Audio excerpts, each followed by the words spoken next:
এখানে মেয়েরা যে অ্যাবর্শন করতেছে, এই যে জীব হত্যা যে মহাপাপ, এই যে জীবন যে হত্যা করতেছে মেয়েরা, অ্যাবর্শন করতেছে, এই দায়ভারটা কে নিবে? এই দায়ভার কে নিবে? শর্তটা জুড়িয়ে দিয়েছে ভালো কথা, তাহলে 1 বছরের মধ্যে একটা নিয়োগ কার্যক্রম কমপ্লিট করবে।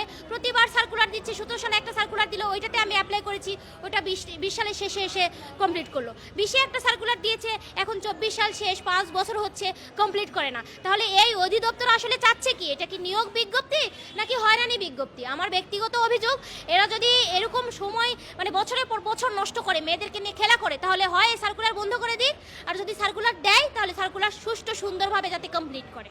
আমরা হচ্ছে পরিবার পরিকল্পনা অধিদপ্তরাধীন পরিবার কল্যাণ পরিদর্শিকা FWV 2020 সালে একটা সার্কুলার হয়েছিল, ওইটাতে আমরা 3.5 লক্ষ প্লাস প্রার্থী আবেদন করি। ওখানে একটা শর্ত ছিল, ফাইনাল যে নির্বাচিত হয়েছেন 7,500-এর মতো, মানে 7,000-এর কিছু বেশি। এবার জন্য সিলেকশন হয়েছে 7,621 জন। হ্যাঁ, আমরা 3.5 লক্ষ প্লাস প্রার্থী আবেদন করি। ওইখানে মানে সার্কুলারে শর্ত ছিল যে যারা 18 মাস প্রশিক্ষণের জন্য সিলেক্ট হয়ে যাবে তাদের 3 বছরের ছোট বাবু থাকবে না এবং প্রেগনেন্সি নোন সনদ দিতে হবে, তাহলে তারা 18 মাসের প্রশিক্ষণে যেতে পারবে, নয়তো পারবে না। আমি এত অদ্ভুত শর্ত জীবনে কখনো শুনিনি। তো আমরা হচ্ছে 3 বছর অপেক্ষা করার পরে 2023 সালের ফেব্রুয়ারি মাসের 18 তারিখে আমাদের লিখিত পরীক্ষা হয়। লিখিত পরীক্ষার ফলাফল 3 মাস পরে প্রকাশ করে, তারপরে 1 সপ্তাহ পরে ভাইবা হয়। ভাইবা 1 মাসের মধ্যে কমপ্লিট করে, দেন 7 মাস অতিবাহিত হওয়ার পরে আমাদের মৌখিক পরীক্ষার ফলাফল প্রকাশ করেন না। এর মধ্যে আমরা 6-7 বারের মতো মানববন্ধন করি। প্রতিবারই কর্তৃপক্ষ আমাদেরকে আশ্বস্ত করেন যে তোমরা বাড়িতে ফিরে যাও, আমরা ফলাফল প্রকাশ করে দিব। কোনোবারই কোনো মানে আশাহত কথা বলেন নাই। আমরা প্রতিবারই তাদের কথায় আশ্বস্ত হয়ে তাদেরকে বিশ্বাস করে, তখন আমাদের অ্যাডমিন স্যার লোকমান ছিলেন, ওনার কথা বিশ্বাস করে আমরা বাড়িতে ফিরে গিয়েছি। বাট দিন শেষে আমরা সফল হতে পারিনি। আমাদের 2024 সালের 14 জানুয়ারি হঠাৎ করে পরিবার পরিকল্পনা অধিদপ্তরের ওয়েবসাইটে একটা নোটিশ জারি হয় যে লিখিত পরীক্ষায় অনিয়মের অভিযোগে আমাদের পুরো কার্যক্রমটা বাতিল করা হলো।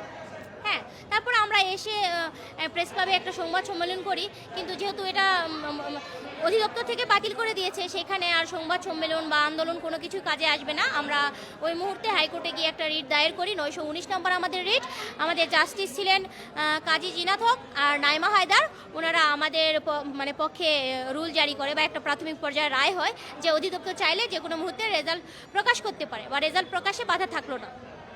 তারপরে আমাদের হচ্ছে স্বাস্থ্য শিক্ষা সচিব আজিজুর রহমান, উনি হচ্ছে আপিল ডিভিশনে আপিল করে। আপিল ডিভিশন থেকে আমাদের আপিলটা খারিজ হয়ে আবার হাইকোর্টের মূল বেঞ্চে চলে আসে। এখন আমাদের জাস্টিস হচ্ছে ফারাহ মাহবুব। আমাদের ফারাহ মাহবুবকে বলা হয় সুপ্রিম কোর্ট থেকে, ফুল কোর্ট থেকে বলা হয় যে 2 মাসের মধ্যে যাতে আমাদের কেসটা নিষ্পত্তি করে দেয়। হ্যাঁ, কিন্তু স্বাস্থ্য শিক্ষা সচিব আজিজুর রহমান উনি ওনার ব্যক্তিগত সূত্রে মানে ব্যক্তিগত শত্রুতার কারণে বা ব্যক্তিগত কোনো রেশারেশির কারণে আমাদের সাথে মানে 7,621 জন মেয়ের সাথে এটা অন্যায় অবিচার করেছে। উনি সবাই নারী প্রার্থী। হ্যাঁ, উনি জেনে বুঝে আমাদের সাথে এটা মানে অবিচার করেছে। ওনার ব্যক্তিগত কারণে আমাদের রেজাল্টটা বাতিল করেছে, আর কোনো সমস্যা ছিল না, শুধুমাত্র উনিই একমাত্র ব্যক্তি যার জন্য আমাদের মানে রেজাল্টটা বাতিল করা হয়েছে। আমি যতটুকু জানি আপনারা আজকে সকাল 9:30 থেকে এখানে অবস্থান নেওয়ার কথা ছিল এবং আপনারা একাংশ হাইকোর্টের দিকে চলে যান এবং তার পরবর্তীতে দুপুরের পরে আপনারা আবার এখানে অবস্থান কর্মসূচি পালন করছেন। আপনারা কয়টা পর্যন্ত এখানে আজকে অবস্থান করবেন এবং আপনারা পরবর্তী কর্মসূচি আপনাদের কি আসতে চলেছে? মূলত আমাদের ডিজি স্যার ছিলেন ফিরোজ স্যার, উনি হচ্ছে পরিবর্তন হয়েছে, বদলি হয়েছে, আজকে নতুন ডিজি স্যার আসবে। আমরা স্যারের অপেক্ষায় আছি, স্যার আসলে স্যারের সাথে কথা বলে স্যার কি বলে এটা শুনে আর কি। আমরা কয়টায় আসবেন? আমি তো জানি অফিস টাইমই তো শেষ হয়ে যাচ্ছে। না, আমরা শুনেছি আসবে, বাট আদৌ আসবে কিনা এটা আমরা শিওর না। যদি না আসে সেই ক্ষেত্রে আমরা চলে যাব বাসায়, দেন আগামীকাল আবার আসবো। আমাদের আগামীকালকে হাইকোর্টে আমাদের শুনানি আছে। আমরা চাচ্ছিলাম যে ডিজি স্যার যাতে আমাদেরকে হেল্প করে, যাতে রায় আমাদের পক্ষে আসে। ওনারা হেল্প না করলে তো আমরা পারবো না। আমরা সাধারণ জনগণ, সাধারণ প্রার্থী, আমরা তো আর আইনের এত মনে হয় আপনারা কি সেই হেল্পটা পাবেন? হ্যাঁ, আমাদেরকে যে আগের ডিজি স্যার ছিলেন, আমরা গত 12 তারিখে আন্দোলন করেছিলাম, ডিজি স্যার আমাদেরকে আশ্বস্ত করেছেন যে আমাদের দিক থেকে যতখানি সহযোগিতা করার দরকার আমরা করব। ওনারা বুঝেছেন যে আসলে আমাদের সাথে অন্যায় করা হয়েছে, এই জন্য তারা আমাদের সঙ্গে আছে, তারা আমাদেরকে সাহায্য করতে চেয়েছে।